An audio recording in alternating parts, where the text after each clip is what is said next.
Oke, baik.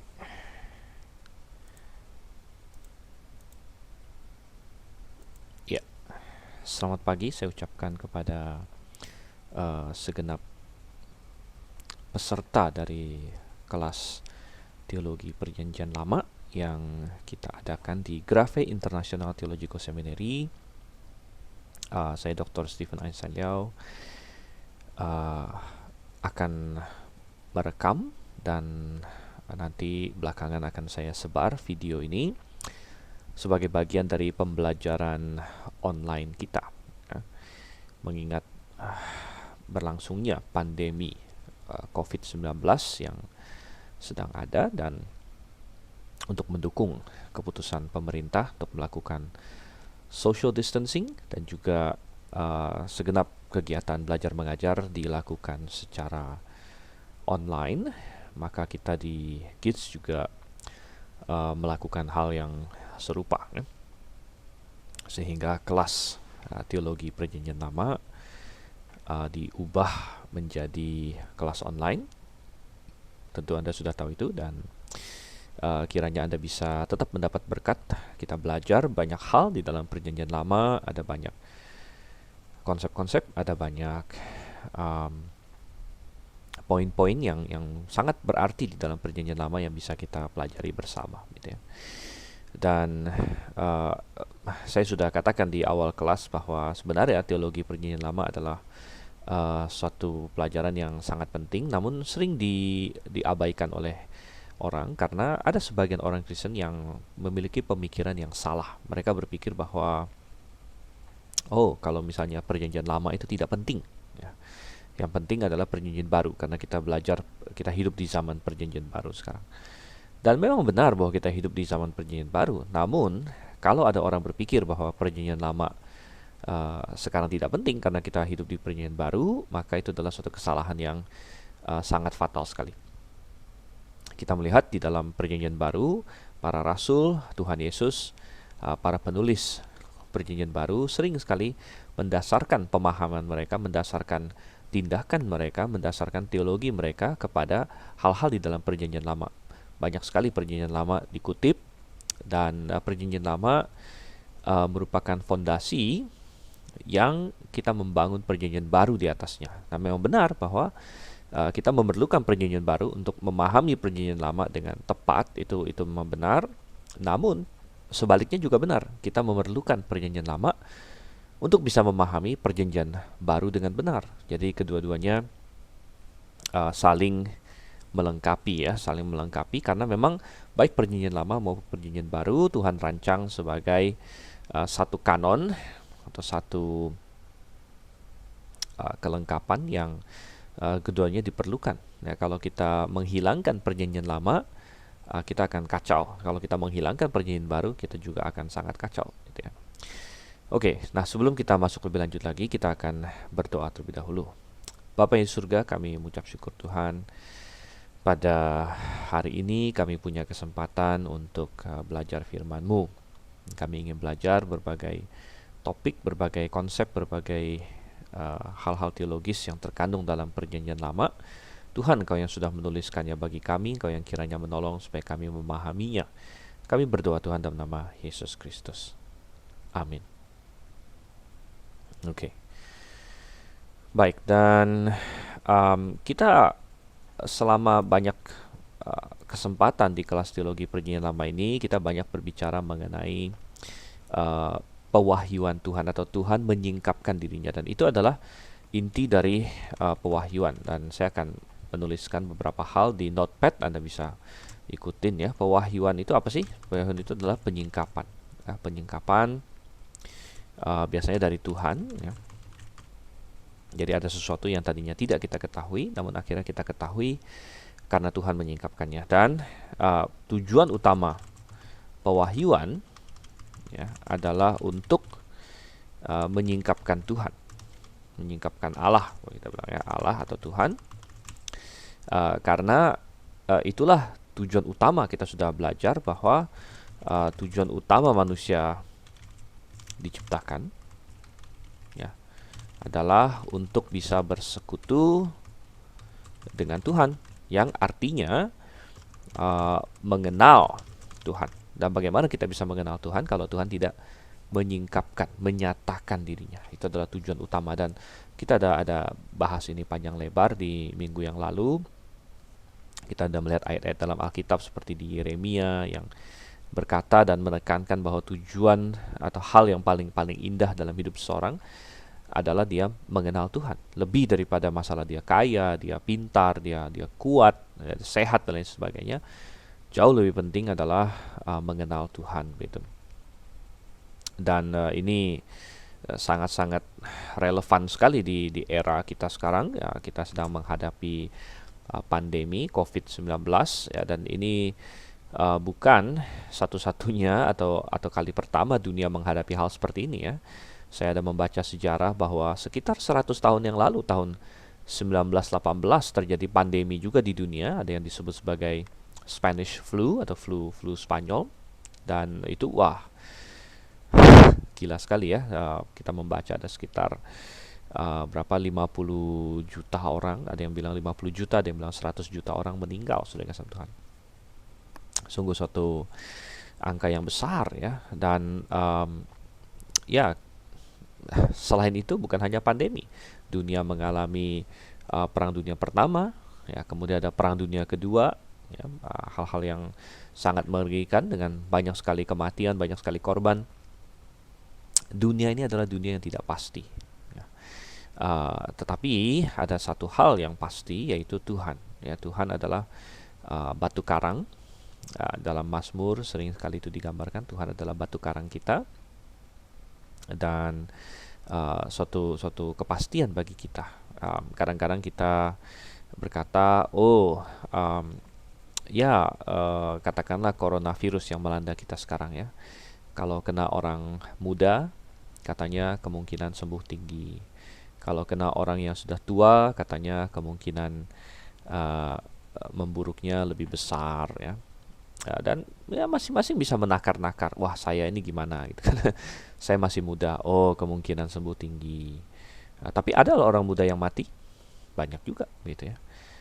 Oh saya sudah tua, bagaimana dengan kans saya ya, atau saya punya penyakit bawaan ya, ada yang punya hipertensi, ada yang punya diabetes, ada yang punya penyakit jantung dan lain sebagainya. Jadi kita lihat bahwa apakah kita hanya berhitung-hitung, wah gimana sih kemungkinan saya dan lain sebagainya. Tidak, saudara kasih Tuhan. Jangan Anda menaruh harapan Anda pada, oh saya masih muda, oh saya masih sehat ya. Karena jangankan virus corona, orang yang muda dan sehat mati karena berbagai hal ya, bisa karena corona, bisa karena kecelakaan, bisa karena macam-macam, saudara kasih Tuhan. Dan tidak ada yang pasti di dunia ini. Oleh karena itu, satu-satunya yang pasti adalah kalau kita mengenal Tuhan gitu. Dan kita sudah mengenal Tuhan, maka kita memperoleh kepastian keselamatan. Ini hal yang sangat indah sekali. Nah, kita sudah melihat banyak hal. Hari ini saya ingin mengajak kita melihat ya, bagaimana Tuhan menyatakan dirinya. Dan kita sudah lihat itu melalui banyak hal, melalui di kelas-kelas sebelumnya. Tuhan menyatakan dirinya lewat penciptaan, Tuhan menyatakan dirinya lewat wahyu umum, kemudian Tuhan menyatakan dirinya lewat wahyu khusus ya, lewat penampakan diri. Kita sudah bahas itu, bagaimana Tuhan datang, ada nama Theophany, ada namanya Malak Jehovah ya. Tuhan menyatakan diri lewat namanya, dia kasih tahu kita nama Tuhan, nama Jehovah, nama Yesus belakangan di Perjanjian Baru, kita sudah bahas itu.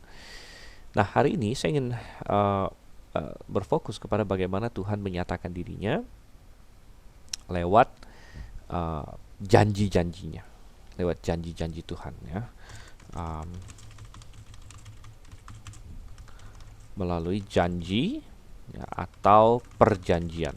Nah, ya, jadi kalau kita sebut perjanjian kesannya sedikit lebih formal gitu ya.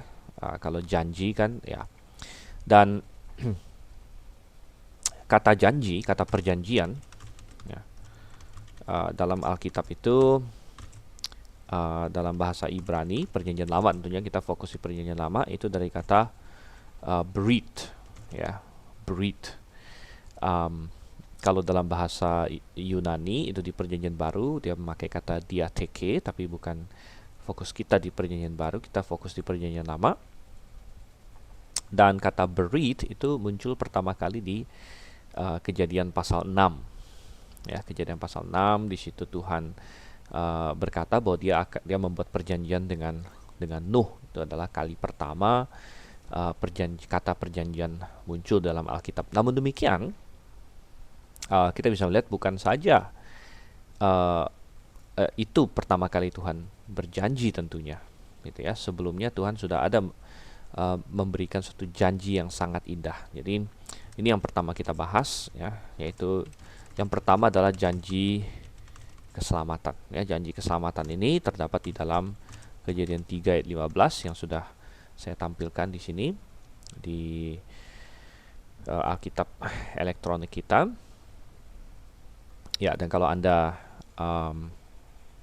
penasaran saya memakai program apa untuk Alkitab ini, saya memakai program Alkitab namanya Accordance. Ya, Accordance ini saya temukan lumayan baik. Dulu saya pakai namanya BibleWorks, dan saya sangat senang dengan BibleWorks karena BibleWorks sangat bagus sekali untuk mempelajari bahasa asli, ya, Yunani, Ibrani, sangat bagus sekali. Namun tahun lalu atau 2 tahun lalu, pokoknya beberapa tahun belakangan ini, BibleWorks tutup. Ya, tutup karena ya saya tidak tahu kenapa dia tutup. Ya, masalah moneter, ya, mungkin tidak cukup banyak orang yang membeli BibleWorks begitu. Dan saya tahu ada sebagian orang yang mengcopy saja BibleWorks atau tidak membelinya. Dan ya, mungkin bagi orang yang tidak ada uang saya bisa sedikit pahami, ya, tapi kalau sebenarnya punya uang tapi mengcopy, akhirnya yang membuatnya gulung tikar, bangkrut gitu. Dan mereka juga sudah tua sih, ya. Saya ada baca surat mereka sudah tua dan mereka menutup BibleWorks. Dan walaupun saya bisa tetap pakai BibleWorks, tapi saya mencari Alkitab lain yang bisa dipakai, dan saya temukan Accordance ini lumayan, artinya lumayan bagus, harganya tidak terlalu mahal, bahkan kalau versi sederhananya gratis tentunya, gitu ya. Tapi untuk versi sederhana mungkin Anda tidak akan dapatkan banyak hal, ya, Anda bisa mengeceknya. Dan kita baca di sini di dalam Kejadian pasal 3 ayat 15, dan ini adalah janji keselamatan yang paling pertama. Dan ini karena ini janji keselamatan pertama, akhirnya dijuluki atau diberi nama Protevangelium, ya. Protevangelium artinya Injil yang pertama, karena kata proto atau proton itu artinya pertama, protoevangelium, jadi Injil pertama kali disebutkan. Dan Injil itu artinya kabar baik, ya, berhubungan dengan keselamatan. Kapan Tuhan pertama memberikan Injil kepada manusia, kabar baik mengenai keselamatan? Dan ternyata jawabannya luar biasa.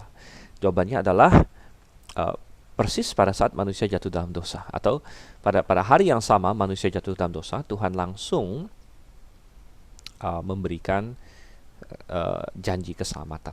Dan kira-kira menurut Anda ini menggambarkan karakter Tuhan seperti apa? Ya, menggambarkan karakter Tuhan seperti apa? Kadang-kadang ada orang yang menyerang karakter Tuhan, dan mereka mengikuti contoh iblis. Ingat bahwa ketika iblis menggoda Hawa, dia menyerang karakter Tuhan. Dia memberikan kesan bahwa Tuhan adalah pribadi yang jahat, yang tidak mau manusia itu mendapatkan hal-hal yang baik, ya. Iblis memberikan kesan seperti itu, namun ternyata sangat salah sekali, dan sangat disayangkan manusia lebih percaya kepada iblis, ya, daripada kepada Tuhan.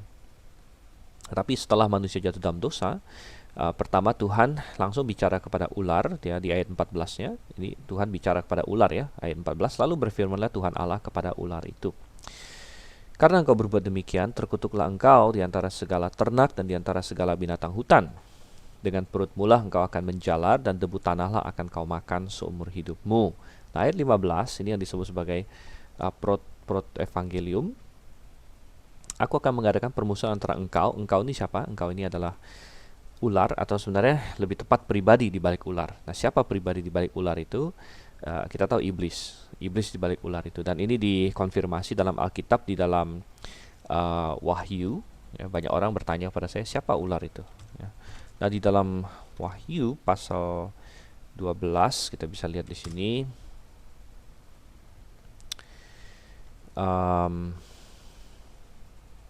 Oke, saya carikan dulu ayat yang ini ya, ke-9 misalnya ya, Wahyu 12 ayat 9. Dan naga besar itu si ular tua.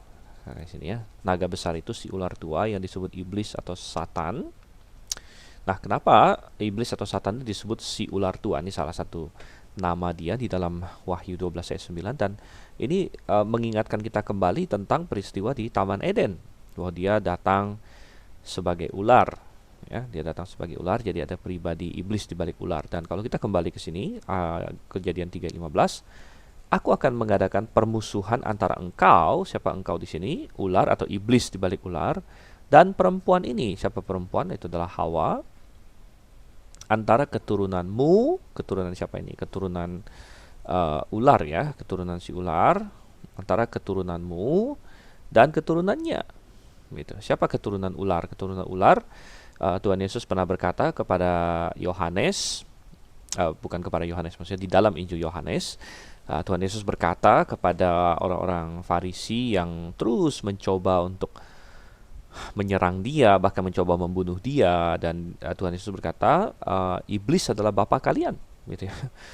Karena mereka sering berkata, Abraham bapa kami, Abraham bapa kami. Jadi mereka sangat senang sekali bahwa mereka orang Yahudi, bangsa pilihan, dan mereka berpikir, kita pasti selamat ya karena Abraham bapa kami. Tapi memang mereka keturunan fisik Abraham, tapi Tuhan lebih mencari sebenarnya keturunan rohani Abraham yang memiliki imannya Abraham, gitu. Nah, sehingga Tuhan Yesus langsung berkata, sebenarnya iblis adalah bapa kalian, gitu. Karena kalau kalian benar-benar keturunan rohani Abraham, kalian pasti menerima Yesus Kristus, gitu. Percaya kepada Yesus, karena Abraham saja menanti-nantikan Yesus Kristus, gitu. Dan keturunanmu di sini, ya keturunanmu, keturunan iblis adalah semua orang yang akhirnya berpihak kepada iblis daripada berpihak kepada Allah, begitu. Dan ada peperangan ya, permusuhan antara keturunan iblis dengan keturunan perempuan ini. Keturunan perempuan ini siapa, begitu. Nah, kita dapatkan lagi keturunannya, kan perempuan di sini. Keturunan perempuan itu, ya, karena katanya di sini mungkin dalam bahasa Indonesia nggak begitu jelas kan, nya itu kan dia, tapi kalau dalam bahasa aslinya itu jelas dia feminim, makanya dalam bahasa Inggris jadi her seed. Her itu mengacu pada wanita ya, perempuan, her. Nah, ini ya, kalau dalam bahasa Indonesia nya di sini kan kita tidak tahu nya laki-laki atau perempuan, tapi di dalam bahasa aslinya, bahasa Ibrani, kita melihat ada akhiran di sini ya. Akhiran ini menyatakan akhiran feminim. Jadi dalam KJV atau bahasa Inggris sudah tepat diterjemahkan her seed ya. Dan her seed ini jadi dikatakan keturunannya akan meremukkan kepalamu. Ya, dan jadi keturunan perempuan, siapa keturunan perempuan yang akan meremukkan kepala ular atau kepala iblis? Nah, ini adalah Tuhan Yesus. Dan engkau akan meremukkan tumitnya. Ini berarti bahwa di dalam proses meremukkan, mengalahkan iblis, Tuhan Yesus akan mengalami penderitaan, ya, mengalami kesengsaraan, dan memang benar itu yang terjadi. Nah, kebetulan pas saya merekam ini, kita sedang dalam minggu memperingati kematian Yesus ya, dan hari Rabu kemarin di gereja kita memperingati kematian Yesus. Dan pada saat Yesus dibunuh ya, disalib, bisa dikatakan bahwa dia tumitnya diremukkan, gitu ya, tumitnya diremukkan. Dan oleh karena itu, tetapi Tuhan Yesus menang, dia mengalahkan ular, dia mengalahkan, meremukkan kepala ular. Dan apa sih kuasa iblis atas manusia? Kuasa iblis atas manusia adalah dosa sebenarnya, ya, karena dialah yang membuat manusia jatuh dalam dosa, dialah yang menggoda manusia sehingga jatuh dalam dosa, dan Tuhan Yesus meremukkan iblis ya dengan cara mengalahkan dosa, menyelesaikan dosa di atas kayu salib. Dengan dia mati di atas kayu salib ya, dia menanggung penderitaan kita sebagaimana menanggung dosa kita, pelanggaran kita sebagaimana dinubuatkan dalam Yesaya pasal 53. Dan dengan demikian maka sebenarnya Tuhan sudah menang gitu ya. Dan ini adalah proto evangelium, kita sebut ya, Injil pertama. Dan kita sudah dikasih tahu bahwa keselamatan akan datang melalui keturunan perempuan. Di sini keturunan perempuan. Kenapa disebut keturunan perempuan? Saya sudah pernah jelaskan juga bahwa karena Tuhan Yesus lahir tidak melalui andil laki-laki. Nah, kita tahu bahwa semua kita yang ada di dunia ini, manusia-manusia, semuanya kita lahir karena ada andil laki-lakinya, gitu. Ada ayah, kita punya ayah yang menyumbang benih atau sperma, ya, kemudian masuk ya, dan bersatu dengan telur atau ovum dari ibu kita, ya.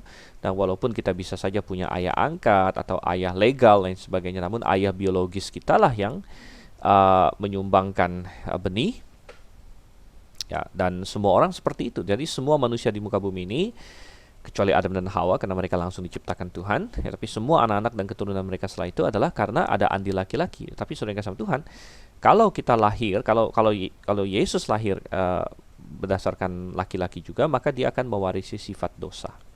Tapi karena Yesus harus menjadi juru selamat, maka dia harus manusia tapi tidak boleh mewarisi sifat dosa. Oleh karena itu kelahiran Yesus tidak melibatkan andil laki-laki, melainkan tetap manusia karena memakai andil perempuan, dan Roh Kudus, ya, Roh Kudus yang menaungi Maria waktu itu, sehingga dia hamil, begitu dia hamil tanpa ada sperma laki-laki. Tapi sepertinya ini kita tidak tahu persisnya ya, tapi kita bisa berhipotesis bahwa mungkin ya Roh Kudus mengambil ovum atau telur pada Maria, yang kemudian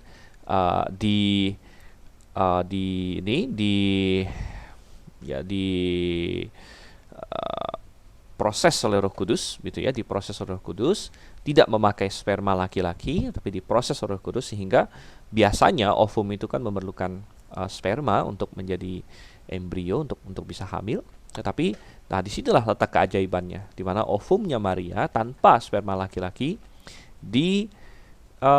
dinaungi oleh Roh Kudus, ya, sehingga ovum itu terbuahi dengan sendirinya tanpa sperma, gitu ya, terbuahi dan menjadi janin, yaitu Yesus, ya, dan Maria hamil di situ, sehingga dia 100% manusia. Dia manusia karena dia melalui rahim seorang manusia dan dia lahir sebagai manusia, tetapi dia tidak sama sekali mewarisi sifat dosa, gitu. Oke, dan tadi kita berkata bahwa janji ini adalah janji yang sangat indah karena menggambarkan sifat Tuhan, yaitu menggambarkan sifat apa? Menggambarkan kasih karunia Tuhan. Ya, jadi kita bilang menggambarkan kasih karunia Tuhan. Banyak orang berkata bahwa bukankah kasih karunia itu adalah domainnya perjanjian baru? Bukankah kasih karunia itu adalah wilayahnya perjanjian baru? Ya, tapi kita bilang tidak, ya. Memang perjanjian baru menyatakan kasih Tuhan dengan lebih terang lagi, ya. Tetapi kasih karunia Tuhan itu sudah ada sejak perjanjian lama, bahkan sejak manusia jatuh dalam dosa, bahkan sebelum jatuh dalam dosa pun sudah ada sebenarnya, ya, di dalam penciptaan dan lain sebagainya. Tetapi manusia jatuh dalam dosa, Tuhan langsung memberitahukan bahwa keselamatan akan datang melalui keturunan perempuan. Nah, mungkin mereka waktu itu belum paham 100%, ya, tentu masih banyak yang belum mereka pahami, tetapi kita melihat bahwa ini sudah diberikan, dan ini kasih karunia yang luar biasa. Banyak orang bertanya kepada saya, ini pertanyaan yang sering sekali muncul. Pertanyaannya adalah, bukankah Tuhan sudah tahu bahwa Adam dan Hawa akan jatuh ke dalam dosa. Lalu mengapa ya Tuhan masih, ya macam-macam yang ditanya, mengapa Tuhan masih taruh pohon pengetahuan baik dan jahat, ya. Mengapa Tuhan masih mengizinkan iblis mencobai? Mengapa Tuhan masih, misalnya, bahkan ada yang bertanya kenapa Tuhan ciptakan manusia kalau begitu? Ya, kalau tahu manusia akan jatuh dalam dosa. Dan ya, saya selalu berkata bahwa nomor satu, kita sebagai ciptaan tentu tidak punya hak ya untuk mempertanyakan pencipta kita, kenapa kamu ciptain saya? Gitu. Kita tidak punya hak seperti itu karena memang faktanya dia sudah menciptakan. Namun, saudara kasih Tuhan, Tuhan jelas sudah tahu bahwa manusia akan jatuh dalam dosa. Namun Tuhan tetap menciptakan, karena tadi apa yang kita sebut tadi ini? Apa tujuan Tuhan menciptakan? Tujuan utama manusia diciptakan Allah adalah untuk bersekutu dengan Tuhan, untuk mengenal Tuhan lebih dalam, ya. Dan walaupun kejatuhan dalam dosa merusak persekutuan yang tadinya Tuhan inginkan itu, namun Tuhan tahu semua itu, dan Tuhan juga tahu bahwa Dia akan mendatangkan penyelamatan. Dia akan mengirim juru selamat dan manusia akan diselamatkan. Begitu. Ya. Tuhan tahu itu, ya. Jadi Tuhan bukan tahu tentang kejatuhan saja, Tuhan tahu akan ada penyelamatan. Tuhan sudah merencanakan itu. Dan Tuhan tahu bahwa banyak manusia akan diselamatkan. Nah, apakah ada yang terhilang? Ya, Tuhan tahu itu juga, tapi Tuhan memberikan kesempatan bagi mereka untuk diselamatkan. Mereka tidak mau, mereka menolak kasih karunia Tuhan, gitu. Tetapi bagi yang diselamatkan, maka ada keindahan yang luar biasa di sini. Oke, jadi ini adalah boleh dibilang janji keselamatan yang paling pertama, begitu. Kemudian kita melihat lagi, apalagi perjanjian dalam Alkitab, ya. Perjanjian dalam Alkitab kita bisa maju ke Kejadian 6 ayat yang ke-18. Kejadian 6 ayat 18 ini adalah kali pertama kata perjanjian muncul di sini dalam Alkitab, seperti tadi saya singgung. Dan itu kata berit, ya, yang saya highlight di sini. Berit, nah ini beriti artinya perjanjianku. Jadi di sini konteksnya adalah Tuhan kasih tahu kepada Nuh, ayat 17-nya, sebab sesungguhnya aku akan mendatangkan air bah meliputi bumi untuk memusnahkan segala yang hidup dan bernyawa di kolong langit, segala yang ada di bumi akan mati binasa. Tetapi dengan engkau aku akan mengadakan perjanjianku, dan engkau akan masuk ke dalam bahtera itu, engkau bersama-sama dengan anak-anakmu dan istrimu dan anak-anakmu. Jadi aku akan mengadakan perjanjianku dengan engkau, dengan Nuh, Tuhan bilang. Jadi ini yang disebut sebagai perjanjian Nuh nanti, ya. Kita tuliskan di sini perjanjian Nuh. Ini ada di Kejadian 6 ayat 18, ya. Kemudian nanti di pasal 9.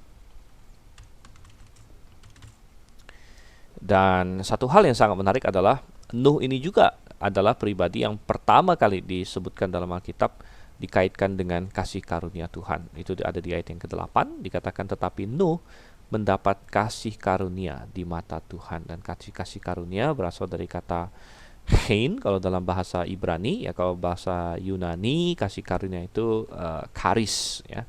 Tetapi dalam bahasa Ibrani itu adalah kata chain di sini, yang saya highlight di sini warna kuning atau warna biru.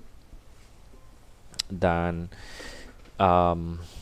ya, kita melihat bahwa Nuh sebagai orang yang mendapatkan kasih karunia. Wow, sungguh indah, ya. Ternyata dia mendapatkan perjanjian dengan Tuhan juga, gitu. Dan apa sih isi perjanjiannya? Nah, isi perjanjiannya kita bisa lihat ke dalam Kejadian pasal 9. Oke. Dan coba kita lihat di sini. Lalu Allah memberkati Nuh dan anak-anaknya, serta berfirman kepada mereka, beranak cuculah dan bertambah banyaklah, serta penuhilah bumi, akan takut dan akan gentar kepadamu segala binatang di bumi dan segala burung di udara, segala yang bergerak di muka bumi dan segala ikan di laut. Ke dalam tanganmu lah semuanya itu diserahkan. Jadi Tuhan mengokohkan, ya, coba kita lihat di sini, mengokohkan apa yang terjadi kepada Nuh. Tuhan kokohkan posisi dia mirip seperti Adam. Dan kita ingat bahwa pada waktu Tuhan pertama menciptakan Adam, ya, dia diberikan kuasa atas seluruh bumi, ya. Dan kepada Nuh Tuhan ulangi lagi ya. Nah, kepada Adam kan Tuhan juga bilang beranak cuculah, penuhilah bumi. Ya, kepada Nuh Tuhan juga bilang beranak cuculah, bertambah banyaklah serta penuhilah bumi. Akan takut dan akan gentar kepadamu segala binatang. Oke, dan ini mirip juga di mana Adam Tuhan berikan kuasa untuk menguasai seluruh bumi, dan di sini Nuh juga Tuhan berikan kuasa untuk memenuhi bumi, untuk menguasai segala binatang. Dan ini agak sedikit beda di mana Adam dikasih makan tumbuhan, tapi Nuh dikasih makan semua yang hidup. Jadi dia boleh makan binatang, katanya segala yang bergerak yang hidup akan menjadi makananmu. Aku telah memberikan semuanya itu kepadamu, seperti juga tumbuh-tumbuhan hijau. Hanya daging yang masih ada nyawanya, yang darahnya janganlah kamu makan, karena darah pada waktu itu masih menyimbolkan kehidupan. Tapi mengenai darah kamu, yakni nyawa kamu, aku akan menuntut balasnya. Dari segala binatang aku akan menuntutnya, dan dari setiap manusia aku akan menuntut nyawa sesama manusia. Siapa yang menumpahkan darah manusia, darahnya akan tertumpah oleh manusia, sebab Allah membuat manusia itu menurut gambarnya sendiri. Dan ya kita bisa baca terus di sini di mana perjanjian Tuhan, ya kita lanjut aja deh ya. Tapi saya lengkap sedikit. Ayat 9 misalnya, sesungguhnya aku mengadakan perjanjianku dengan kamu dan dengan keturunanmu dan dengan segala makhluk hidup yang bersama-sama dengan kamu, burung-burung, ternak dan binatang-binatang liar di bumi yang bersama-sama dengan kamu, segala yang keluar dari bahtera itu, segala binatang di bumi. Maka kuadakan perjanjianku dengan kamu bahwa sejak ini tidak ada yang hidup yang akan dilenyapkan oleh air bah lagi. Tidak akan ada lagi air bah untuk memusnahkan bumi. Oke, dan Allah berfirman, inilah tanda perjanjian yang kuadakan antara aku dan kamu serta segala makhluk yang hidup yang bersama-sama dengan kamu turun-temurun untuk selama-lamanya. Busurku kutaruh di awan supaya itu menjadi tanda perjanjian antara aku dan kau. Oke ya, baik. Jadi kalau saya simpulkan, inti dari perjanjian Nuh di sini adalah ya Tuhan mengokohkan tujuan penciptaan manusia tetap berlanjut. Ya. Walaupun manusia dan dunia sudah cemar oleh dosa. Ya, jadi ini mirip dengan apa yang kita katakan di awalnya, bahwa apa sih tujuan Tuhan menciptakan manusia, gitu kan? Nah, Tuhan ingin manusia yang bisa bersekutu dengan Dia, manusia menjadi puncak atau apex dari ciptaan Dia, dan manusia seharusnya menguasai semua ciptaan untuk semuanya itu berbakti dan mengenal Tuhan penciptanya, begitu.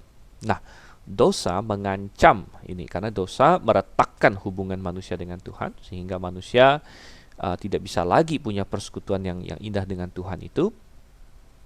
Tetapi ya sebagaimana Tuhan janjikan keselamatan di pasal 3 ayat 15, dan Tuhan teguhkan lagi di dalam perjanjian dengan Nuh, ya, maka Tuhan mengokohkan bahwa walaupun manusia sudah jatuh dalam dosa dan dunia sudah cemar oleh dosa, dan ini terlihat dari peristiwa air bah, bahkan Tuhan harus melenyapkan ya hampir keseluruhan manusia. Karena apa?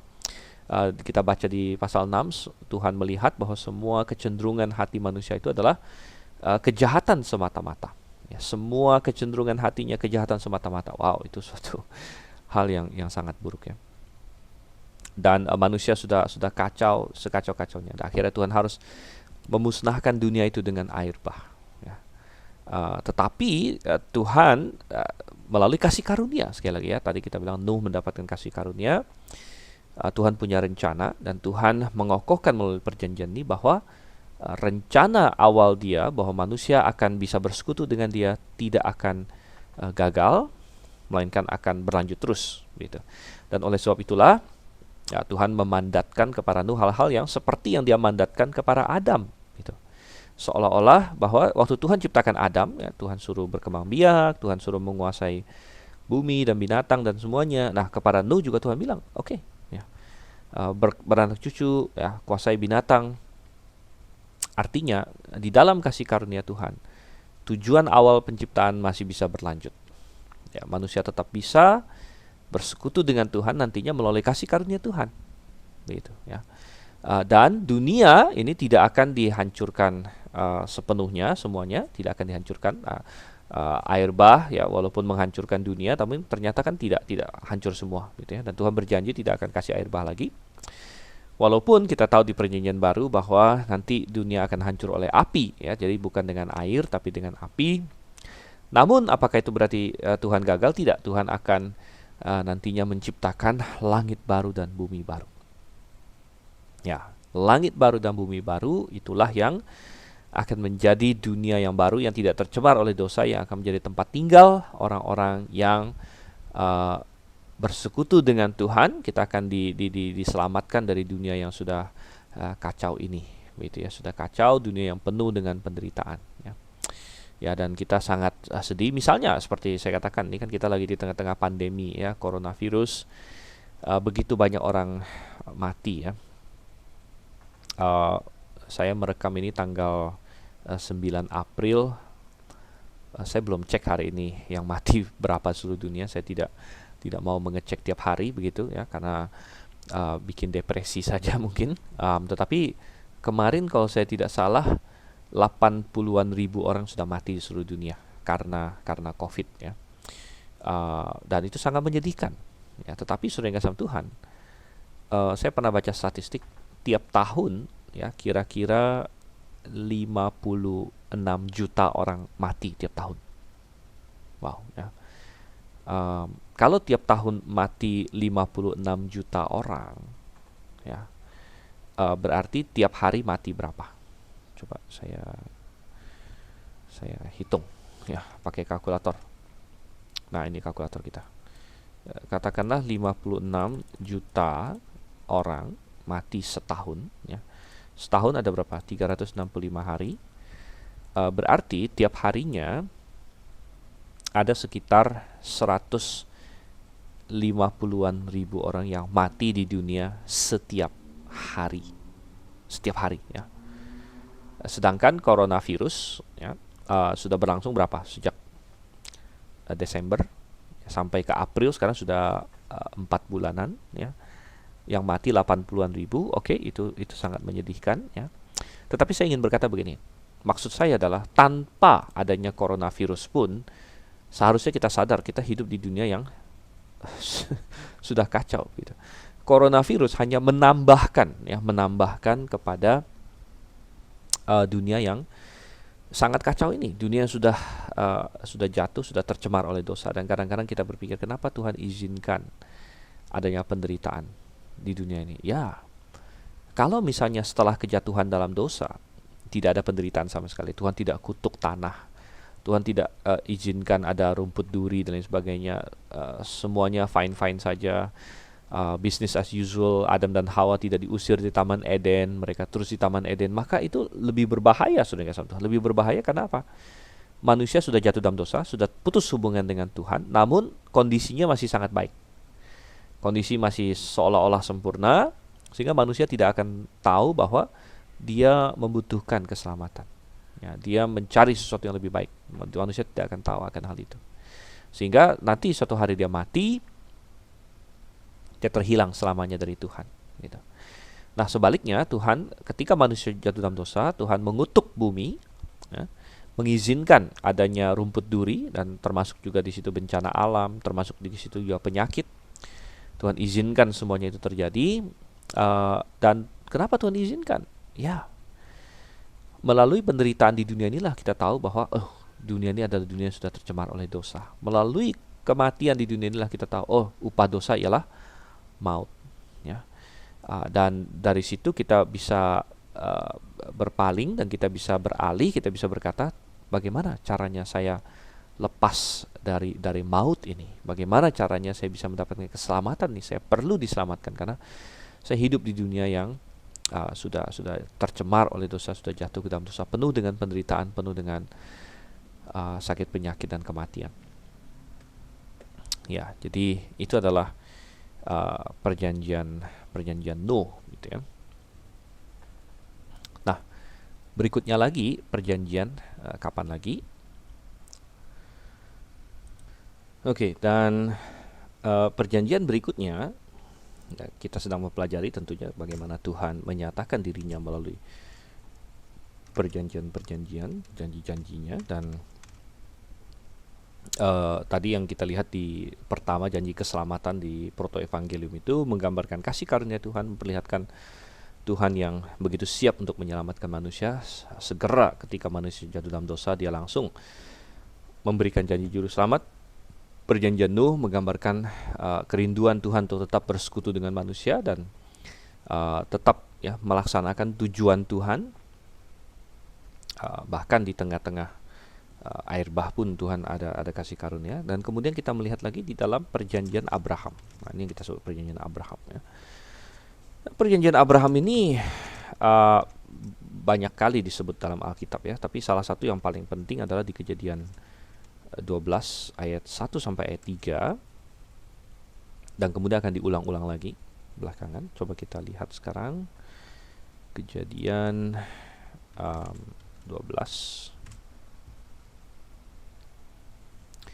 Dikatakan di sini, berfirmanlah Tuhan kepada Abraham, pergilah dari negerimu, dari sanak saudaramu, dan dari rumah bapamu ini ke negeri yang akan kutunjukkan kepadamu. Aku akan membuat engkau menjadi bangsa yang besar. Oke, jadi di sini mulai dari janjinya, Tuhan bilang, aku akan membuat engkau menjadi bangsa yang besar.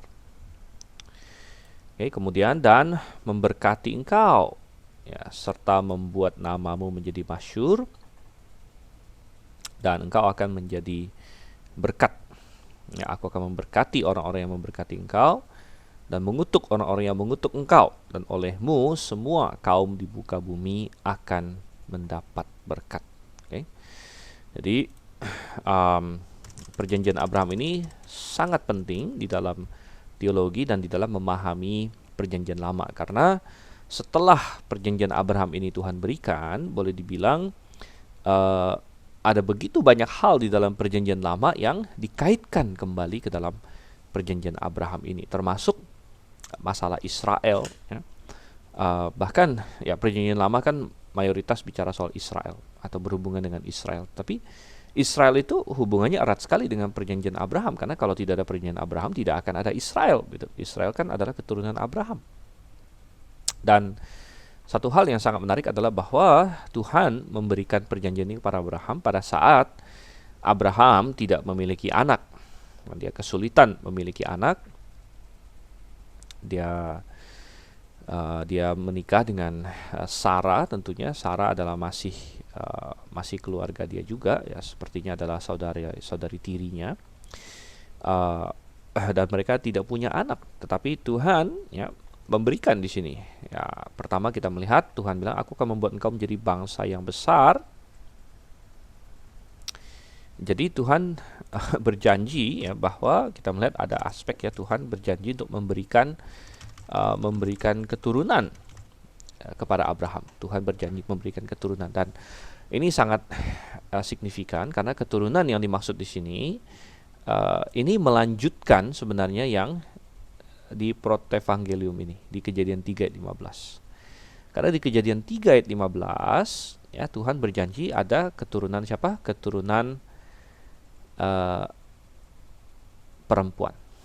Ya, keturunan perempuan akan meremukkan kepala ular, dan Hawa awalnya berpikir itu anak dia langsung, makanya waktu dia melahirkan anak pertamanya yaitu Kain. Kain itu artinya apa? Kain itu artinya mendapat, saudara. Jadi Hawa berkata, aku mendapat seorang anak laki-laki, gitu ya. Kemudian Jehovah, dia bilang, aku mendapat anak laki-laki Jehovah. Jadi dia mengira bahwa Kain adalah juru selamat yang dijanjikan. Tetapi pada kenyataannya bukan ya, Kain tidak menjadi juru selamat, Kain malah menjadi seorang pembunuh. Nah, tetapi Tuhan berlanjut ya. Tuhan terus memelihara manusia, dan walaupun manusia tambah parah dan sebagainya, tetap ada jalur yang rentetan orang yang beriman ya, rentetan orang yang beriman yang sampai kepada Nuh. Kayak Nuh diselamatkan melalui air bah ya, Nuh turun lagi lewat Sem dan sebagainya. Alkitab memberikan catatan silsilah sampai kepada Abraham. Nah, Abraham yang kita sebut di sini. Nah, Abraham tidak punya anak, Padahal Abraham inilah jalurnya, dan Tuhan berjanji di situ akan kasih dia anak, ya, akan kasih dia anak. Dan ini pada saat Abraham tidak punya anak, ya. Dan ini Tuhan pertegas di Kejadian 15, kita lihat di sini. Kejadian 15, kemudian datanglah firman Tuhan pada Abraham dalam suatu penglihatan, janganlah takut, Abraham, akulah perisaimu, upahmu akan sangat besar. Abraham menjawab, ya Tuhan Allah, apakah yang akan kau berikan padaku, karena aku akan meninggal dengan tidak mempunyai anak. Dan di sini Abraham sudah lumayan tua. Dan yang akan mewarisi rumahku ialah Eliezer orang Damsyik itu. Lagi kata Abraham, engkau tidak memberikan kepadaku keturunan, sehingga seorang hambaku nanti menjadi ahli warisku. Tapi datanglah firman Tuhan kepadanya demikian, orang ini tidak akan menjadi ahli warismu, melainkan anak kandungmu dialah yang akan menjadi ahli warismu. Lalu Tuhan membawa Abraham keluar serta berfirman, coba lihat ke langit, hitunglah bintang-bintang, jika engkau dapat menghitungnya. Maka firman-Nya kepadanya, demikianlah banyaknya nanti keturunanmu. Wow, untuk seseorang yang tidak punya anak, ya, Tuhan malah berkata, coba kamu keluar, kamu lihat bintang-bintang, ya, dan seperti itu nanti banyaknya keturunanmu. Nah, hari ini kita bisa lebih mengapresiasi lagi karena melalui teleskop kita tahu jumlah bintang itu banyak sekali, ya, lebih banyak dari yang bisa dilihat dengan mata telanjang tentunya. Nah, ayat 6 sangat penting, lalu percayalah Abram kepada Tuhan, maka Tuhan memperhitungkan hal itu kepadanya sebagai kebenaran. Tuhan memperhitungkan hal itu sebagai kebenaran berarti Tuhan menganggap Abraham sebagai orang benar, bukan karena dia hebat, tapi karena dia percaya kepada Tuhan. Dan ini kembali kepada masalah manusia jatuh dalam dosa pertama karena dia tidak percaya kepada Tuhan. Ya, tidak mengenal Tuhan, tidak percaya kepada Tuhan. Tapi Abraham di sini dia kenal Tuhan, bahkan dia disebut sahabat Allah. Dan dia percaya kepada Tuhan, ya, dan Tuhan memperhitungkan Abraham sebagai orang benar, gitu. Mungkin ada bilang, loh kok enak ya dikasih janji punya anak langsung dianggap orang benar gitu. Ya, inilah janji iman kepada Tuhan. Nah, terlebih lagi ini bukan sembarangan janji. Ini adalah janji yang berkaitan dengan protevangelium tadi, janji yang berkaitan dengan keselamatan. Karena bukan hanya ini masalah Abraham punya anak atau tidak punya anak, ini masalah keselamatan. Ya, keselamatan seluruh manusia, kan? Karena melalui keturunan Abraham itulah akan datang keselamatan. Karena jalur keturunan perempuan itu Tuhan tekankan bahwa itu, atau Tuhan janjikan melalui perjanjian Abraham ini akan datang melalui Abraham juga, gitu. Nah, itu yang kalau kita kembali lagi ke Kejadian 12 ayat 3, Tuhan bilang, aku akan memberkati orang-orang yang memberkati engkau dan mengutuk orang-orang yang mengutuk engkau, dan olehmu semua kaum di muka bumi akan mendapat berkat. Olehmu semua kaum di muka bumi akan mendapat berkat. Dan ini diulang lagi belakangan oleh Tuhan.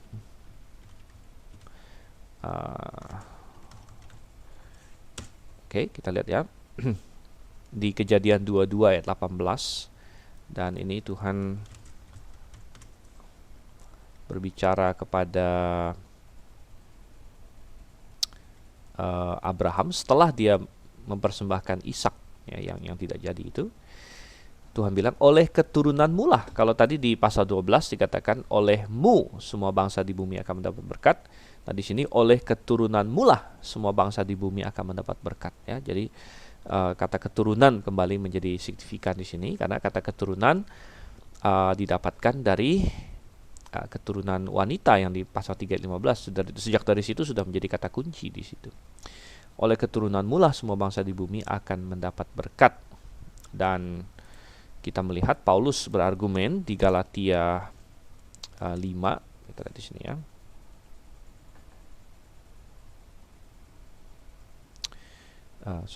Bukan 5. Di pasal 4 saya tidak salah. Coba saya bukan pasal 4 ya. Coba mana Alkitab saya sebentar ya. Oke, dan Galatia pasal 3 maksudnya. Galatia pasal 3 ayat 16. Ya, di sini di Perjanjian Baru kita diberikan informasi, adapun kepada Abraham diucapkan segala janji itu dan kepada keturunannya. Tidak dikatakan kepada keturunan-keturunannya seolah-olah dimaksud banyak orang, tapi hanya satu orang, dan kepada keturunanmu yaitu Kristus. Jadi kalau kita kembali ke di sini, oleh keturunanmu lah semua bangsa di bumi akan mendapat berkat. Uh, ini spesifiknya mengacu kepada Yesus Kristus ya. Jadi bukan hanya memberikan berkat, tapi memberikan keturunan, tapi memberikan berkat keselamatan melalui Yesus Kristus. Itu adalah salah satu isi dari ini ya. Perjanjian Abraham. Dan kalau kita kembali ke pasal 12, oke, mereka dijanjikan untuk menjadi suatu bangsa, tapi bangsa ini pastinya akan memiliki suatu negeri ya. Makanya di ayat 1, pergilah dari negerimu, dari sanak saudaramu, dari rumah bapamu ini ke negeri yang akan kutunjukkan kepadamu. Tuhan akan memimpin Abraham dan memimpin keturunannya kepada suatu negeri, suatu tanah yang baru yang akan menjadi milik mereka, sehingga mereka menjadi suatu bangsa di situ ya. Dan ini diulangi di ayatnya yang ke-7 ya. Ketika itu Tuhan menampakkan diri kepada Abraham dan berfirman, aku akan memberikan negeri ini kepada keturunanmu. Jadi di sini juga memberikan ya tanah atau negeri. Nah, ini adalah inti dari perjanjian Abraham. Tapi kita melihat bahwa sebenarnya ini semua ada hubungan dengan keselamatan ya. Keturunan yang dijanjikan adalah ujung-ujungnya akan memimpin kepada Yesus Kristus. Walaupun yang pertama didapat Abraham adalah Ishak ya. Tapi Ishak adalah tipologi dari Yesus, gambaran Yesus ya. Yang pertama didapatkan Abraham adalah Ishak, tapi kemudian ujung-ujungnya keturunan mana yang dimaksud? Yesus Kristus. Gitu kan? Jadi ujung-ujungnya menuntun kepada masalah keselamatan manusia yang akan dikerjakan oleh Yesus Kristus. Kemudian Tuhan berjanji akan memberikan mereka tanah atau negeri yang baik untuk mereka diami. Dan ini sebenarnya adalah tipologi dari keselamatan juga, karena seperti yang tadi kita katakan, ketika manusia jatuh dalam dosa, tanah itu sudah dikutuk. Tanah sudah dikutuk oleh Tuhan. Jadi tanah seperti apa kan yang cocok untuk orang yang diselamatkan? Tanah seperti apa? Nah, ini sebenarnya tanah Kanaan yang Tuhan berikan kepada orang Israel adalah tipologi atau gambaran dari langit baru dan bumi baru yang Tuhan akan berikan. Jadi dunia ini memang sebenarnya sudah tidak layak bagi kita ya. Di dalam Ibrani Tuhan berkata bahwa para bapak-bapak patriark ini ya, mereka sebagai musafir. Abraham bahkan sepanjang umurnya dia masih di tenda, di kemah ya. Waktu istrinya mati, Sarah mati, dia harus membeli tanah itu dari Efron orang Het.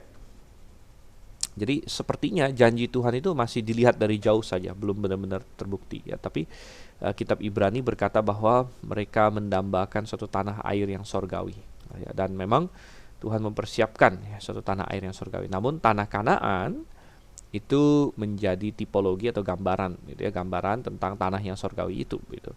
Dan itu menjadi suatu motif yang sangat penting, suatu tema yang sangat penting berulang-ulang di dalam perjanjian lama. Tanah itu sangat penting gitu ya.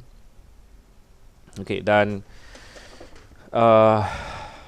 belakangan kita akan melihat bahwa perjanjian Abraham ini akan diperluas oleh Tuhan. Jadi sebelum itu kita belajar apa di sini, dari bagaimana Tuhan menyatakan dirinya melalui perjanjian Abraham ya. Tuhan menyatakan dirinya sebagai Tuhan yang baik ya.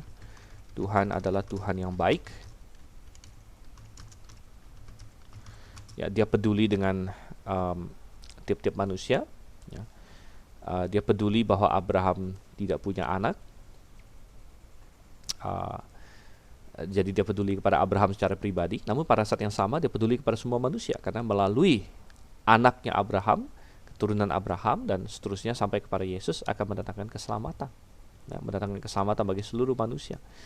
Kadang-kadang kita berpikir apakah Tuhan peduli dengan kebutuhan saya yang mungkin remeh ya kalau dibandingkan dengan dunia. Ya, Tuhan kan mengurus dunia gitu kan. Wah, dunia itu apa? Wah, COVID misalnya sekarang. Banyak orang berdoa sama Tuhan. Nah, sayangnya banyak orang berdoa sama Tuhan tapi bukan pada Tuhan yang benar, ya. Banyak orang punya agama apa ya, mereka berdoa sama patung ada, ya, mereka berdoa sama Tuhan yang tidak sesuai dengan Alkitab, ya. Tapi puji syukur kita tahu bahwa kita berdoa kepada Tuhan yang benar, gitu ya. Kalau Anda mengenal Yesus Kristus dan Anda berdoa kepada Tuhan yang ada dalam Alkitab, ya, Anda berdoa kepada Pencipta langit dan bumi, gitu. Tetapi kadang-kadang kita berpikir, apakah Tuhan peduli dengan masalah pribadi saya? Ternyata Tuhan peduli. Ya. Tuhan peduli. Tuhan tidak terlalu sibuk, ya, dia mengurusin dunia ini, mengurusin COVID, coronavirus, sehingga dia mungkin permintaan kita yang dianggap remeh, dia tidak urus. Tidak seperti itu. Ya, Tuhan sangat-sangat peduli dengan apa yang terjadi kepada kita, itu. Dan Tuhan adalah Tuhan yang baik, ya. Bukan itu saja, Tuhan adalah Tuhan yang Maha Kuasa. Ya, Tuhan adalah Tuhan yang Maha Kuasa. Ini terlihat dari bagaimana Abraham dijanjikan anak, walaupun secara manusiawi dia tidak bisa punya anak lagi. Ya. Pertama, Abraham sendiri sudah tua, ya. Lalu belakangan Sarah juga sudah tua, tidak bisa punya anak lagi, ya, sudah mati haid, sudah orang bilang menopause, begitu. Namun bagi Tuhan tidak ada yang mustahil, gitu ya. Dan kita harus percaya sama Tuhan, ya. Kita harus percaya sama Tuhan. Nah, Abraham banyak mendatangkan masalah karena dia kurang percaya sama Tuhan. Mungkin Anda berkata, bukannya Abraham bapak orang beriman, dia kan sangat percaya sama Tuhan. Ya benar, tapi Abraham bukan tanpa kesalahan, saudara. Ya, Abraham kadang-kadang bikin kesalahan juga. Ya, padahal dia bapak orang beriman, gitu ya.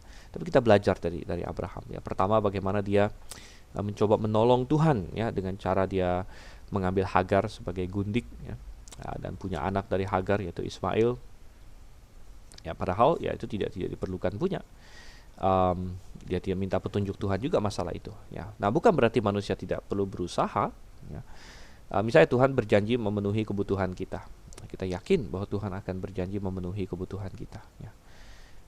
Di masa COVID ini banyak orang mungkin takut masalah ekonomi, ya, dan merasa bahwa ekonomi dunia akan hancur, akan anjlok dan lain sebagainya. Bisa jadi, ya. Bisa jadi ada orang yang kena PHK mungkin dan lain sebagainya. Tapi saudara kasih Tuhan, Tuhan berjanji untuk memenuhi keperluan kita, saudara, ya. Ada itu lebih berharga daripada kita punya banyak uang di bank, daripada deposit kita banyak, ya. Tanah kita banyak, rumah kita banyak, itu semua bisa hilang, ya. Tapi janji Tuhan, ya, betapa indah, ya, betapa indah. Bukan berarti kita tidak berusaha tentunya, ya. Nah, kalau ada pekerjaan ya kita lakukan. Kalau ada hal yang bisa kita buat ya kita harus lakukan itu, dengan kasih Tuhan. Tetapi kita berkata bahwa kita jangan berkompromi, ya, dalam usaha kita itu, ya. Mungkin saya harus berusaha. Nah, ini ada kesempatan untuk korupsi. Saya korupsilah karena mungkin Tuhan memenuhi ini melalui korupsi. Ya, itu tidak mungkin, gitu kan? Jadi Abraham, ya, dia pikir dia mau bantu Tuhan, ya. Tuhan kan janji saya punya anak, mungkin saya ambil wanita lain sebagai istri. Nah, itu salah, saudara. Kita bisa berusaha, harus berusaha bahkan, ya, tetapi bukan dengan cara berkompromi atau melanggar firman Tuhan, gitu. Ya, kita belajar Tuhan adalah Tuhan yang maha baik, Tuhan adalah Tuhan yang maha kuasa, gitu ya. Tuhan adalah Tuhan yang membenarkan orang-orang yang percaya kepadanya. Jadi kita tidak bisa dibenarkan dengan kehebatan kita. Kita tidak bisa datang sama Tuhan, nilai aku sudah sempurna, nih, ya, saya benar di hadapan Kau. Tidak bisa, ya, karena memang kita salah, kita melanggar, kita berdosa, ya. Tapi puji syukur kita punya Tuhan yang membenarkan. Ya, kalau kita percaya kepadanya, hal itu diperhitungkan sebagai Tuhan, sebagai kebenaran. Nah, ini sungguh indah, ya, karena tidak ada cara lain. Kita adalah manusia yang terlalu lemah, ya, terlalu lemah, ya. Belakangan ini ada pengajaran yang ramai beredar yang berkata bahwa orang Kristen, ya, harus hidup sempurna baru bisa masuk surga, ya, harus hidup tanpa dosa baru bisa masuk surga. Wah, saya bilang, tapi kalau dikejar lagi, ternyata sempurnanya bukan benar-benar sempurna, ya, dia kan kacau, gitu. Ya, kalau bilang sempurna ya harusnya sempurna, gitu. Tapi saya katakan bahwa ya Tuhan Yesus berkata apa? Roh memang penurut tapi daging lemah. Ya, bukan berarti kita tidak perlu hidup kudus, ya kita harus terus berusaha hidup kudus. Dan kalau kita punya Roh Kudus dalam hati kita, Roh Kudus itu akan terus ya mendorong kita untuk hidup kudus. Oke, nah kemudian ya kita melihat apa lagi? Ya Tuhan berjanji untuk memberikan tanah kepada ini orang Israel, kepada Abraham, dan itu masuk kepada yang kita sebut sebagai perjanjian Kanaan atau Palestina. Perjanjian Kanaan atau Palestina. Ya, dan perjanjian Palestina ini atau perjanjian Kanaan ya adalah perpanjangan tangan dari perjanjian Abraham, karena Tuhan menjanjikan memberikan tanah atau negeri itu kepada Abraham dan keturunannya. Dan ini ada banyak di Alkitab ya, bahwa Tuhan menjanjikan tanah Kanaan. Salah satunya adalah di dalam Ulangan pasal 30 ya. Dan Ulangan pasal 30 ini menarik karena di pasal ini bahkan sudah diasumsikan bahwa Israel akan menyimpang dari Tuhan. Kemudian Tuhan akan hukum mereka, dan kemudian terakhir Tuhan akan pulihkan mereka kembali ke tanah mereka. Dikatakan, maka apabila segala hal ini berlaku atasmu, yakni berkat dan kutuk yang telah kuperhadapkan kepadamu itu, ya, karena di dalam kitab Ulangan, ya, Ulangan ini ditulis persis sebelum orang Israel masuk ke Mesir, masuk ke Kanaan, ya. Jadi ini adalah kata-kata terakhir Musa. Musa bentar lagi akan mati. Dia sudah bawa Israel 40 tahun keliling-keliling di padang gurun. Sebentar lagi mereka mau masuk Kanaan. Musa akan mati dan Musa ingatkan kembali mereka. Dan Musa ada kasih pilihan sama mereka. Kalian maunya apa? Mau berkat atau mau kutuk? Tuhan bilang ya. Jadi apabila segala hal ini berlaku atasmu, yakni berkat dan kutuk yang telah kuperhadapkan padamu itu, dan engkau menjadi sadar dalam hatimu di tengah-tengah segala bangsa kemana Tuhan Allahmu menghalau engkau, dan apabila engkau berbalik kepada Tuhan Allahmu dan mendengarkan suaranya sesuai dengan segala yang kuperintahkan pada hari ini, baik engkau maupun anak-anakmu, dan dengan segenap hatimu dan dengan segenap jiwamu, maka Tuhan Allahmu akan memulihkan keadaanmu dan akan menyayangi engkau. Ia akan mengumpulkan engkau kembali dari segala bangsa kemana Tuhan Allah telah menyerahkan kau. Jadi diasumsikan bahwa Israel akan mengalami pembuangan, dan ini terjadi dalam sejarah. Tetapi kemudian bahwa Tuhan akan kumpulkan mereka kembali. Sekalipun orang-orang yang terhalau daripadamu ada di ujung langit, dari sana pun Tuhan Allahmu akan mengumpulkan kau kembali, dan dari sana pun Ia akan mengambil engkau. Tuhan Allahmu akan membawa engkau masuk ke negeri yang sudah dimiliki nenek moyangmu, dan engkau pun akan memilikinya pula. Ia akan berbuat baik kepadamu dan membuat engkau banyak melebihi nenek moyangmu, ya. Dan Tuhan Allahmu akan menyunat hatimu dan hati keturunanmu, sehingga engkau mengasihi Tuhan Allahmu dengan segenap hatimu dan dengan segenap jiwamu, supaya engkau hidup. Oke. Baik, dan intinya kita melihat di sini ini akan digenapi ya. Akan digenapi secara ultimate atau secara paling akhir di kerajaan 1000 tahun. Dan memang orang Israel sudah pernah beberapa kali mengalami diserahkan kemudian dikumpulkan kembali. Ya, pertama terjadi di pembuangan Babel, itu sekitar 600 tahun sebelum Yesus. Mereka dikalahkan, ya pertama Israel dulu, kemudian kedua Yehuda, mereka dikalahkan, kemudian diserahkan, ya dibuang oleh Nebukadnezar dan oleh Asyur. Lalu belakangan Tuhan kumpulkan kembali. Lalu yang lebih parah lagi terjadi adalah karena mereka menolak Yesus Kristus, akhirnya Tuhan izinkan Romawi untuk datang menghancurkan Yerusalem tahun 70. Kemudian habis tahun 70, tahun 100 sekian dihancurkan sekali lagi ya, diserah-serahkan. Ada dalam peristiwa pemberontakan Bar Kokhbah di situ. Dan akhirnya orang Israel tercerai-berai ke seluruh dunia sejak saat itu. Ya, dan daerah Yerusalem semua dikuasai oleh berbagai pihak ya. Kemudian Turki, kemudian Ottoman dulu ya sebelum Turki ya, kemudian macam-macam ya, pernah diperebutkan lah, perang salib lah dan sebagainya. Tapi akhirnya ujung-ujungnya tahun abad 20 Israel bisa muncul lagi sebagai negara seperti yang kita lihat hari ini. Tetapi ini belum finalnya, saudara kasih Tuhan. Belum finalnya, karena nanti pada masa tribulation ya, mereka akan tercerai-berai lagi, ya. Namun akan dikumpulkan lagi untuk memasuki milenium, itu baru akhirnya, begitu. Dan ini menggambarkan bagaimana Tuhan kita adalah Tuhan yang memegang teguh ya perjanjiannya. Apa yang Tuhan janjikan pasti akan terlaksana, begitu. Ya. Nah, tetapi di sini saya ingin sedikit menjawab ya serangan yang kadang-kadang ditujukan oleh orang-orang yang tidak percaya Alkitab ya kepada Alkitab dan kepada Tuhan berkaitan dengan masalah tanah Kanaan ini. Dan kadang-kadang mungkin Anda akan menemukan serangan seperti ini. Jadi kalau Anda orang percaya, Anda harus bersiap untuk menjawabnya. Dan serangannya adalah mengenai masalah Tuhan memberikan Kanaan kepada Israel, gitu.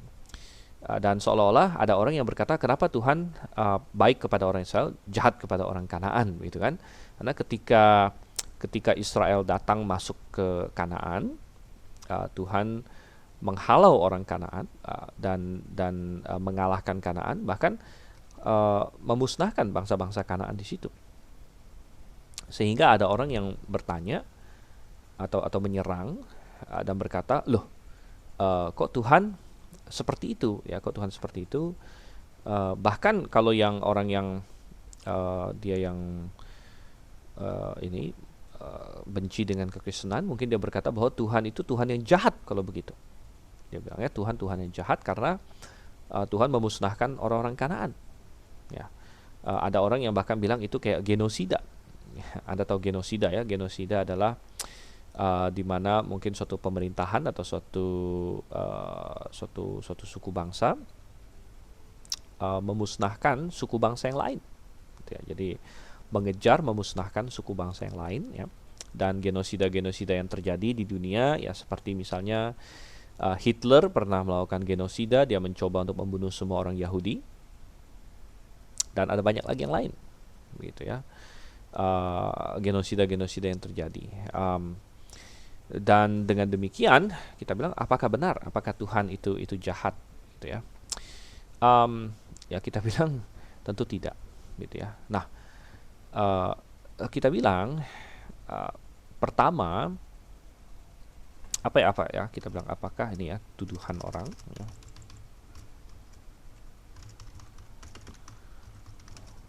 atau serangan ya terhadap Tuhan ya karena memerintahkan Israel untuk ya, memusnahkan bangsa-bangsa Kanaan. Dan kadang-kadang mereka berkata, bukankah kadang-kadang anak-anak dan perempuan juga bahkan disuruh untuk dibunuh, gitu ya. Dan memang benar dalam beberapa tidak semuanya ya, tapi dalam beberapa insiden Tuhan memerintahkan orang Israel untuk memusnahkan bahkan sampai perempuan dan anak-anaknya, begitu. Tidak semuanya, tapi ada insiden-insiden seperti itu. Salah satu insiden yang seperti itu misalnya Yeriko, di kota Yeriko semua harus dimusnahkan ya. Bukan hanya itu saja, misalnya bahkan setelah mereka mengalahkan Kanaan ya beratus-ratus tahun kemudian di masa Raja Saul misalnya, di masa Raja Saul Tuhan menyuruh Saul untuk menyerang orang Amalek ya, dan Saul disuruh untuk menghancurkan ya, membunuh semuanya ya, dari yang kecil sampai yang besar ya, bahkan binatang pun harus dibunuh. Dan waktu itu Saul tidak taat, dia membiarkan sebagian hidup dan bahkan kambing dombanya sebagian dia ambil, dia tidak musnahkan. Dia bilang mau jadi persembahan untuk Tuhan. Nah, itu ada di 1 Samuel 15 ya, Anda boleh baca. Tuhan sangat marah. Tuhan berkata kepada Saul bahwa ya kamu ini tidak taat sama Tuhan. Apakah Tuhan lebih suka persembahan atau lebih suka kamu taat? Ya Tuhan lebih suka kamu taat sama Dia, begitu ya. Ya, dan jadi ya memang dalam insiden tertentu Tuhan ada memerintahkan untuk menghancurkan perempuan dan anak-anak juga, dan ini kembali menjadi bahan serangan juga. Kenapa Tuhan Jadi mereka serang, oh Tuhan itu jahat gitu ya. Bahkan anak-anak dan perempuan pun dimusnahkan oleh Tuhan ya. Namun kita bisa menjawab dalam beberapa hal. Nomor satu, kita bilang bahwa semua manusia adalah milik Tuhan ya. Nah, ini nomor satu dulu. Tuhan adalah pencipta, Tuhanlah yang membuat semua manusia, dan berarti semua manusia adalah milik Tuhan sebenarnya. Itu milik Tuhan, dan ini Tuhan berdaulat ya atas semua manusia. Ya, Tuhan berdaulat atas semua manusia. Dan kita lanjutkan ya, Tuhan berdaulat atas semua manusia berarti ya kematian manusia ada di tangan Tuhan. Artinya kapan seseorang akan mati itu sebenarnya ada di tangan Tuhan gitu. Dan ya Tuhan mengizinkan banyak kematian-kematian terjadi. Dan boleh dibilang ya, kalau tadi kita bicara soal COVID lah yang dengan fatalitas berapa sih, 10% atau 5%, entah berapapun lah ya, mau dikalkulasikan. Jadi di Indonesia kayaknya lebih tinggi ya. Indonesia mendekati 10% gitu ya. Tetapi boleh kita bilang kasus kematian secara total ya 100% gitu. Artinya 100% manusia mati memang. Ya, 100% manusia mati. Ada dua pengecualian saja dalam Alkitab, yaitu Henokh dan Elia.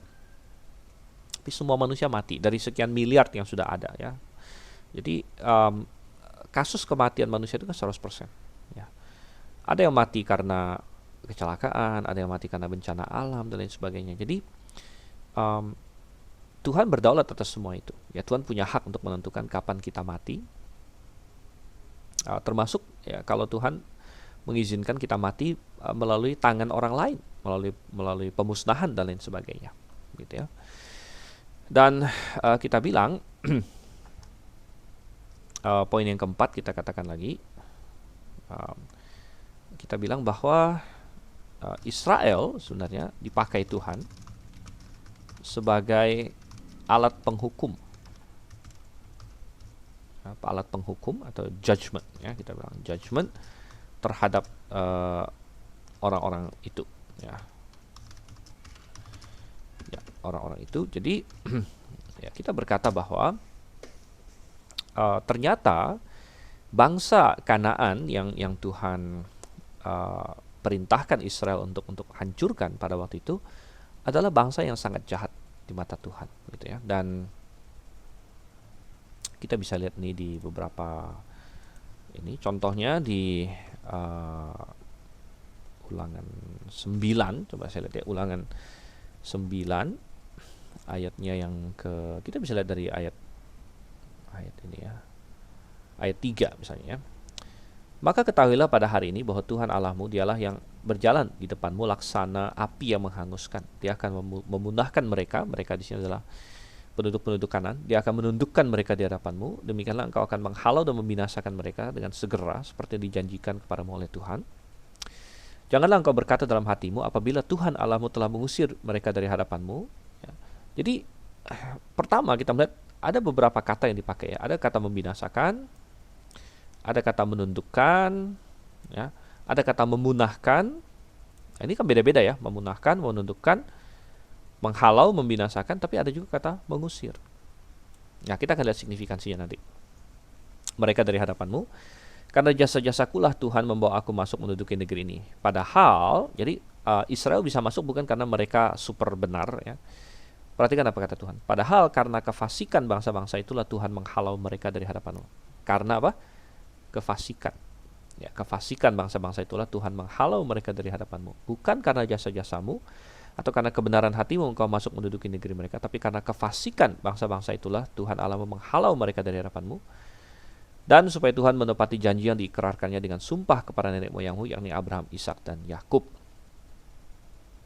Oke, jadi Tuhan menekankan bahwa faktor yang sangat penting kenapa Tuhan membawa Israel dan memakai Israel untuk menghancurkan mereka adalah karena bangsa-bangsa itu adalah bangsa-bangsa yang fasik, yang memang direncanakan Tuhan untuk dihukum begitu. Dan kita bisa lihat ini sesuai dengan di dalam Kejadian 15 Em, dan di Kejadian 15 tadi kita sudah lihat, di Kejadian 15 Tuhan berjanji akan memberikan keturunan kepada Abraham yang seperti bintang di langit. Dan kemudian kita baca di ayat 13-nya, Kejadian 15 ayat 13, firman Tuhan kepada Abraham, ketahuilah bahwa sesungguhnya bahwa keturunanmu akan menjadi orang asing dalam satu negeri yang bukan kepunyaan mereka. Ini Tuhan nubuatkan mereka akan jadi budak di Mesir ya. Dan mereka akan diperbudak dan dianiaya selama 400 tahun lamanya. Wah, lama sekali ya 400 tahun. Tapi bangsa yang akan memperbudak mereka akan kuhukum. Nah, sesudah itu mereka akan keluar dengan membawa harta benda yang banyak. Tetapi engkau akan pergi kepada nenek moyangmu dengan sejahtera, engkau akan dikuburkan pada waktu telah putih rambutmu.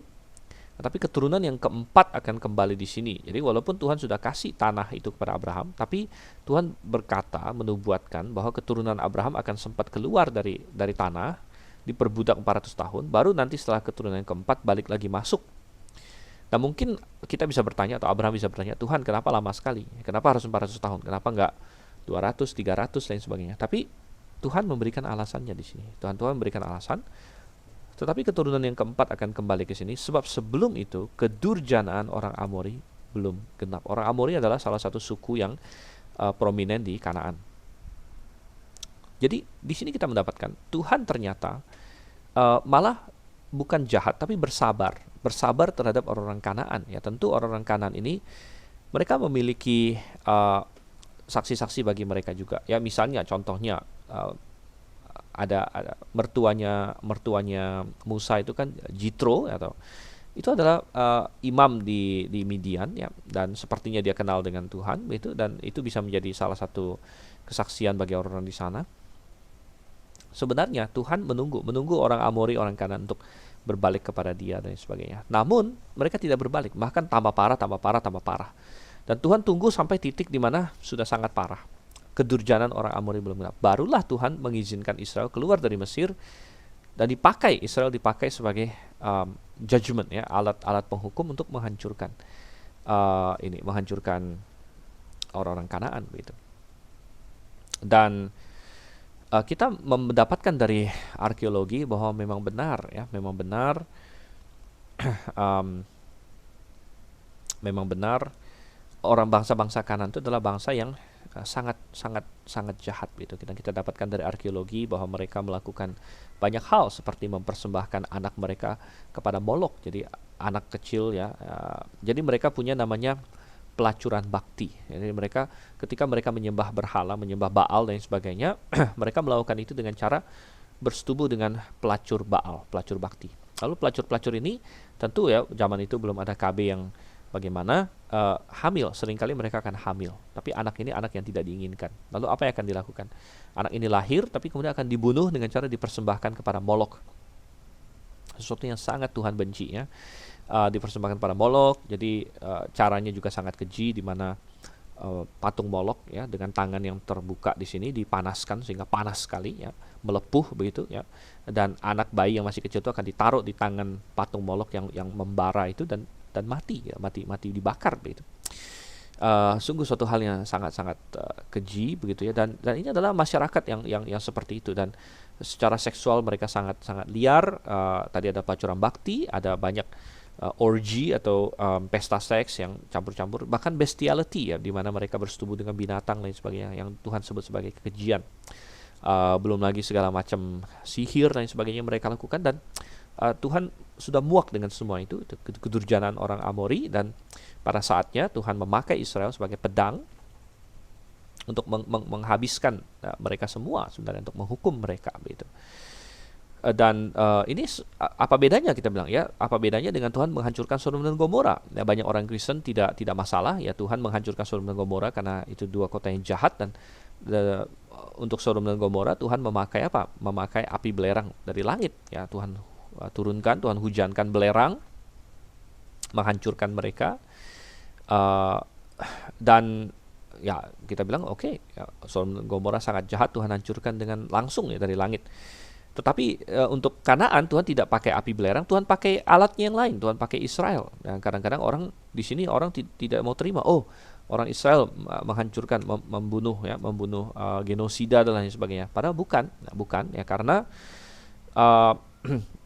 Israel adalah pedang Tuhan ya sebagai penghukuman. Dan kemudian kita melihat lagi di sini, kita bilang 5 ya, Tuhan tidak memerintahkan Israel untuk melakukan genosida ya, karena kita bilang berbagai hal. Yang nomor 1, yang bertobat atau berdamai dengan Israel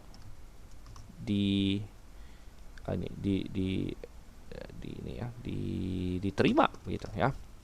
Dan kita ambil contoh di Yeriko saja yang semuanya harus dihancurkan, bahkan segala barangnya pun harus dihancurkan, dan kita masih ingat bahwa Akan ya sempat mencuri dari situ dan dia harus dihukum mati. Jadi Yeriko ini sudah dikhususkan untuk ditumpas ya, semua harus dibunuh, semua barangnya harus dibakar. Tapi ternyata tidak absolut juga, karena ada satu keluarga yang tidak dihancurkan, yaitu siapa? Anda masih ingat ya? Keluarga Rahab ya, keluarga Rahab. Mengapa? Karena Rahab mau bertobat sama Tuhannya Israel. Dia menerima mata-mata Israel dan dia menolong mereka, dan dia berkata pada mereka, kami sudah ketakutan, tapi tolonglah kami. Dan Rahab berbalik kepada Tuhan dan dia diterima begitu. Ya, jadi jelas bukan suatu genosida di mana karena kebencian terhadap suku tertentu ya, kebencian terhadap etnis tertentu, wah kamu orang Yeriko, orang Kanaan, kamu harus dibunuh, ya bukan. Jadi motivasinya bukan kebencian, tapi motivasinya adalah sebagaimana Tuhan katakan, suatu penghukuman ya, suatu judgment terhadap kefasikan mereka. Tapi ada ruang bagi pertobatan, mereka akan diterima. Kita membaca misalnya suku Gibeon dalam kitab Yosua, suku Gibeon ya, walaupun dengan agak curang, agak menipu Israel, mereka berdamai dengan Israel dan ya mereka dibiarkan hidup begitu ya. Kemudian tadi kita lihat bahwa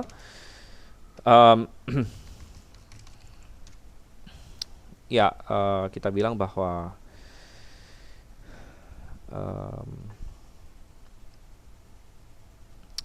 Tuhan ya memakai berbagai istilah ya. Misalnya ada memunahkan memang ya, tapi ada juga menghalau dan mengusir ya, menghalau mengusir. Jadi tidak semuanya harus dibunuh begitu ya, asal mereka dihalau dari tempat itu. Jadi kalau misalnya orang-orang Kanaan ini mereka memilih pindah ke tempat lain, itu nggak masalah ya, mereka mengosongkan tempat itu karena Tuhan memberikan tempat itu bagi Israel. Kalau mereka pindah ya nggak masalah begitu. Tetapi banyak orang Kanaan itu kan tidak mau gitu ya, mereka mau berperang, mereka mau mengalahkan Israel, bahkan banyak di antara mereka mau menghancurkan Israel juga. Nah, makanya mereka dihancurkan gitu ya, dimusnahkan ya. Jadi bahkan Tuhan ada memerintahkan ya bahwa Israel tidak boleh ya kawin campur ya, dengan penduduk Kanaan. Dan mengapa bisa ada perintah seperti ini? Ya, berarti kan tidak semuanya dibunuh gitu, tidak semuanya dibunuh. Tuhan bilang kamu tidak boleh kawin campur dengan mereka gitu ya. Kalau semuanya dihancurkan, tidak perlu ada perintah untuk tidak boleh kawin campur lagi begitu kan. Ya, jadi Tuhan ya di tengah-tengah penghakiman ya tetap memberikan kasih karunia sebenarnya gitu. Tetap memberikan kasih karunia. Padahal Tuhan memang berhak ya untuk menentukan kematian siapa saja ya. Dan ini yang menjadi perspektif yang benar ya di dunia ini. Sekali lagi kita di tengah pandemi, kita banyak merenungkan soal kematian, dan kalau ada satu hal yang positif dari pandemi ini adalah ini seharusnya membuat semua orang berpikir ya tentang kematian. Apa yang akan terjadi kalau saya mati gitu, dan seharusnya membuat orang mau bersiap-siap, dan ini kesempatan bagi kita orang percaya untuk memberitakan Injil, keselamatan. Ya, kita bisa menghibur dan kita bisa menjangkau kepada orang-orang yang tidak yakin akan keselamatan ya, karena ya, Tuhan berdaulat ya. Kita bisa mati karena COVID, kita bisa mati karena banyak hal yang lain gitu ya. Dan kita tidak tahu kapan kita akan mati, tapi sebagaimana Paulus katakan bagi orang yang percaya, bagiku hidup adalah Kristus, mati adalah keuntungan gitu ya. Tuhan punya kedaulatan Dia untuk menentukan kapan kita mati. Tentu kita berharap, kita berdoa Tuhan datang segera Ya. Maranatha, karena kalau Tuhan datang saat ini, maka kita yang sudah percaya padanya akan diangkat naik. Ya, dan kita menantikan hari itu dengan sangat. Maranatha, ya Tuhan datang kembali. Oke, dengan demikian saya akan akhiri rekaman kita untuk hari ini, di mana kita melihat sebagian perjanjian yang Tuhan berikan, ya, dengan bagaimana perjanjian-perjanjian itu menyatakan sifat Tuhan. Terakhir kita sudah melihat tuduhan atau serangan orang, kita jawab itu, dan kembali kita kepada kerinduan kita untuk mengenal Tuhan, dan Tuhan datang kembali. Oke, kita tutup dalam doa. Terima kasih Tuhan, Kau sudah pimpin kami, kiranya anak-anak-Mu dapat semakin paham, semakin mengerti akan firman-Mu. Dan tolong Tuhan, di tengah semua yang terjadi di dunia ini, ketidakpastian, baik itu kematian, penyakit, ekonomi yang runtuh, Engkau memberikan damai sejahtera dan sukacita-Mu kepada setiap anak-anak-Mu, dan Engkau yang tolong. Kami berdoa nama Yesus Kristus saja. Amin. Sampai ketemu di kelas selanjutnya. Maranatha.